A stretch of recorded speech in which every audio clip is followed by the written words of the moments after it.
Yusuf kecil pernah bermimpi. Dia melihat 11 bintang, matahari, dan bulan sujud kepadanya. Mimpi itu ia ceritakan kepada sang ayah, Nabi Yakub. Sang ayah tahu anaknya akan menjadi orang besar, tapi jalan menuju takdir itu tidak mudah. Yusuf memiliki paras luar biasa. Saudara-saudaranya iri.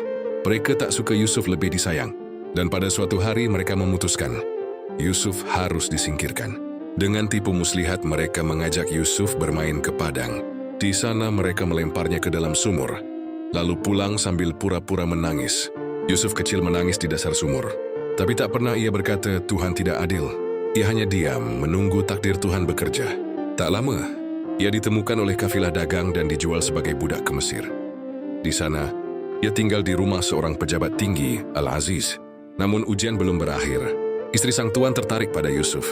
Ketika Yusuf menolak, ia justru difitnah, nasibi penyor. Bayangkan, dari anak yang dimimpikan bersinar, kini terjebak dalam penjara karena kejujurannya sendiri. Tapi Yusuf tak pernah menyalahkan, 7 sapi kurus memakan 7 sapi gemuk. Yusuf pun ditanya, dan tafsirnya bukan hanya benar, tapi menyelamatkan seluruh Mesir dari bencana kelaparan. Juwis Kingke menjadi pengelola keuangan kerajaan. Dari sumur ke penjara, sekarang ia duduk di istana. Dan puncak dari kisahnya adalah saat saudara-saudaranya yang dulu melemparkannya ke sumur datang memohon bantuan. Dan Yusuf malah memaafkan. Pesan moral dari kisah ini adalah kita semua pernah merasakan dikhianati, disalahpahami atau dijatuhkan oleh orang terdekat.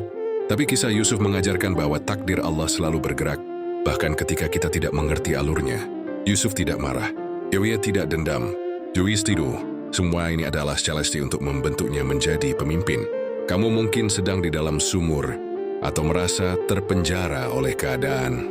Tapi bersabarlah, karena Tuhan sedang merancang panggung besar untukmu. Dan tetap berjalan. Maafkan seperti Yusuf memaafkan. Dan suatu saat kamu akan berdiri di tempat yang dulu hanya bisa kamu impikan. Bagikan kisah ini agar banyak orang yang tahu